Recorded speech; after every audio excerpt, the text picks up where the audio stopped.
My envious sister embarrassed me at school, sneering, "You'll never be more than a background blur." Then she sent her boyfriend to teach me a lesson. He broke my face in the locker room. She thought I would keep quiet, but the next time they encountered me, they wished I hadn't shown up. Hello, my dear viewers. I'm Juliana, and if you had asked anyone at Westlake who I was, they likely would have squinted, scratched their heads, and said, "Oh, you're Brittany's sister, right?" That was me, always known as Brittany's sister, never just Juliana. Brittany was the star, the kind of girl who turned heads effortlessly. She walked the halls like she owned them, her hair always perfectly styled, nails immaculate, surrounded by friends like a swarm of paparazzi. And her boyfriend Cody? A typical high school cliché, tall, arrogant, a quarterback, and far too accustomed to getting what he wanted. I was 2 years younger, quieter, smarter, but never acknowledged for it. I kept to myself, spent my lunch breaks in the library, and never quite fit in with the crowd she ruled. At home, things weren't much different. Our parents never said it aloud, but it was clear. Brittany was the one whose framed certificates adorned the walls, while my achievements, debate team, straight A's, National Math Award, ended up buried under piles of mail on the kitchen counter. At first, I didn't resent her. I thought we were just different. Some people thrive in the spotlight. I was fine in the shadows, until those shadows began to suffocate me. The real change began in my sophomore year, the year I discovered what it felt like to be intentionally erased. It started small. Brittany would roll her eyes at me in public and mock me in front of her friends, the classic sibling teasing. But then it escalated to school, in the hallways, in front of my friends and teachers. "She's just a background blur," she joked during a group project presentation we were paired on. "Literally invisible unless I pull her into the light." Everyone laughed except me.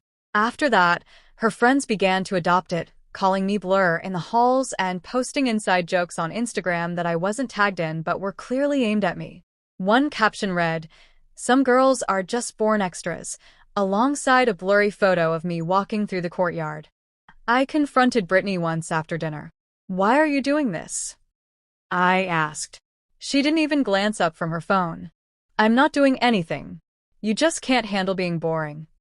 I stood there, heart racing, hoping she'd crack, that she'd admit her actions were driven by jealousy or insecurity, or any hint of emotion. But she didn't. She just walked away, flipping her hair and laughing as if I were the punchline. Then Cody got involved. At first, he ignored me, barely acknowledging me if our paths crossed. But after the blur thing took off, he began to join in. It started with him bumping into me in the hall. Then came the locker notes, stupid little messages scribbled on gum wrappers. "Maybe if you smiled more, people would notice you." Background blur. Now in HD.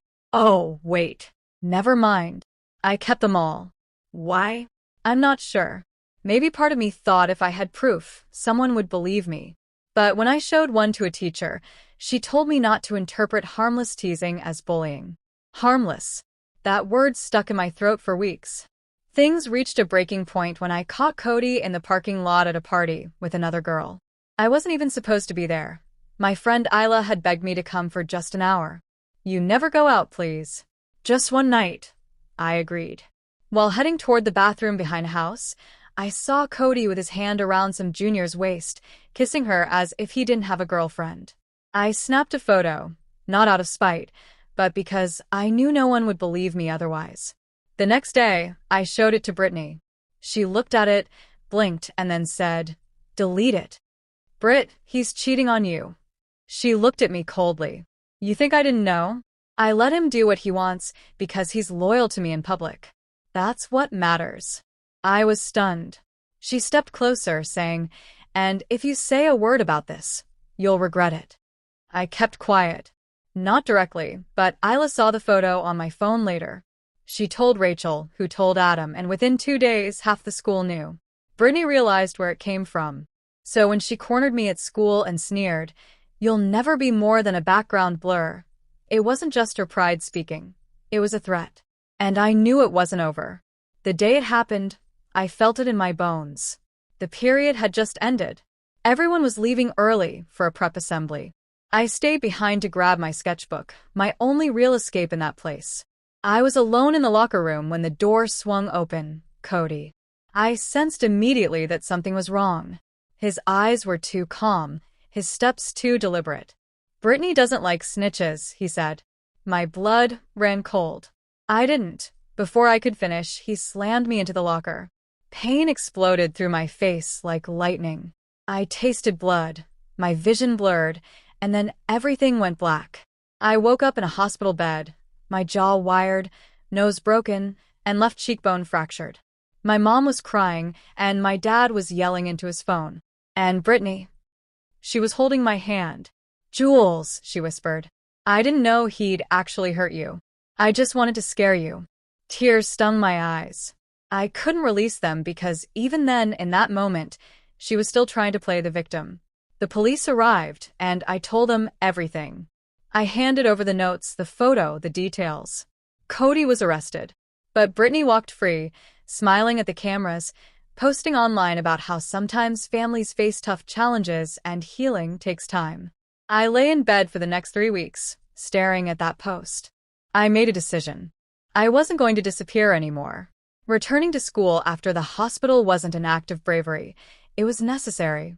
Every second I spent in that building felt like standing under a spotlight I never asked for, but I walked in anyway, chin up, bruises fading but still visible. My left cheek still carried a dull ache, and the scar was thin but impossible to ignore. Good. I wanted them to see it because what Brittany and Cody didn't realize was that they hadn't just left a mark on my face. They had awakened something inside me that had been quiet for far too long. On my first day back, the halls parted as if I were Moses and gossip was the Red Sea. Students stared at me, unsure if I was fragile or dangerous.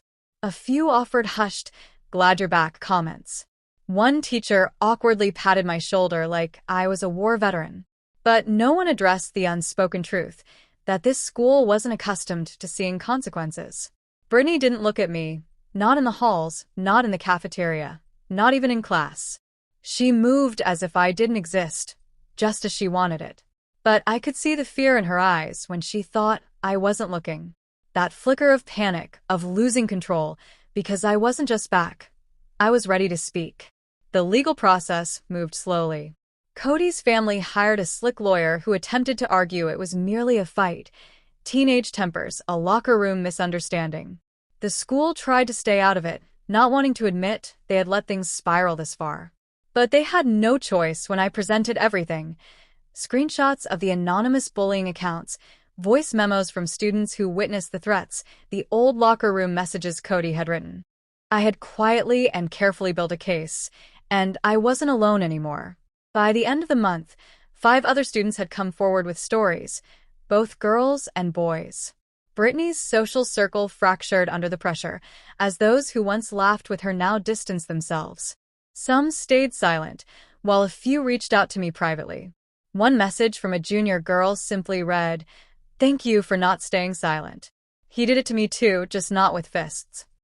I cried when I read it, not out of sadness, but because I realized I wasn't alone, and I'd never be again. When the day of the hearing arrived, I wore black, not in mourning, but to appear strong, polished, and composed. I pulled my hair back to expose the scar, no makeup, no distractions. When I entered the courtroom, Cody was already sitting there, his expression blank, jaw clenched. He didn't look at me or anyone else, but Brittany did. She sat behind him, arms crossed, expression tense. Her hair was perfect, her nails polished, and she wore the same neutral smile she used at school, an everything's fine facade even when chaos surrounded her. She hadn't been charged, but she knew what she had done. For the first time, she couldn't manipulate the narrative. There were too many witnesses and too many truths. My testimony wasn't easy. They asked about the incident, and I shared everything, every insult, every note, every moment. I felt like I was suffocating under their scrutiny. I explained how Brittany laughed as her boyfriend destroyed my confidence, and then my face. I described how silence was wielded as a weapon, how fear kept me quiet until it shattered me. I noticed jurors shifting in their seats, and I saw one older woman wipe away a tear. Cody's lawyer tried to frame it as a regrettable misunderstanding, a school fight that escalated too far. But the evidence was indisputable. There were no bruises on him, no marks of defense. Just me, broken and hospitalized. Worst of all, he didn't even flinch when I recounted my pain. He didn't care. 2 hours later, the verdict was announced: guilty of aggravated assault. Sentencing was scheduled. His future, football scholarship, college prospects, his fake charm gone. He didn't say a word, but Brittany did. As I stepped outside into the hallway, she followed me. "Juliana," she called. I turned slowly, still trying to maintain my composure. Her jaw tightened. "You didn't have to ruin his life." I blinked. "He ruined mine first." She scoffed. "You think you're so strong now." "No," I said calmly. "I've always been strong. You just never saw it because I never screamed." She stepped closer. "You made me look like a monster. You did that all by yourself." That silenced her. She stared at me as if she wanted to fight or cry or both. Instead, she turned and walked away, for once not in control of the ending. The following months weren't magical. Trauma doesn't vanish overnight, but they were mine. I began writing more essays, poems, even articles about bullying and sister rivalry. I got published in the school paper, then a teen mental health blog, and eventually a national site picked it up. The headline? "The Blur Who Spoke. How My Sister's Silence Almost Got Me Killed." It went viral. People reached out, teachers invited me to speak, and counselors used my story in their sessions. Students stopped calling me Brittany's sister. They started recognizing me as Juliana. As for Brittany, she finished the year quietly, her reputation in ruins. Most of her old friends abandoned her. Her college acceptances were rescinded, not because of me, but because news spreads quickly. Her flawless online image crumbled. She begged my parents to homeschool her senior year. They agreed. I didn't argue because I didn't need revenge. I had the truth. People say revenge is loud, but I learned that healing can be louder. I didn't fight back with fists or rage. I fought back with facts, courage, and a truth they never anticipated. They wanted me to remain a background blur, but now I'm the clearest image they'll never forget. And the next time they see me, they'll remember that silence wasn't weakness. It was the storm brewing before the truth arrived.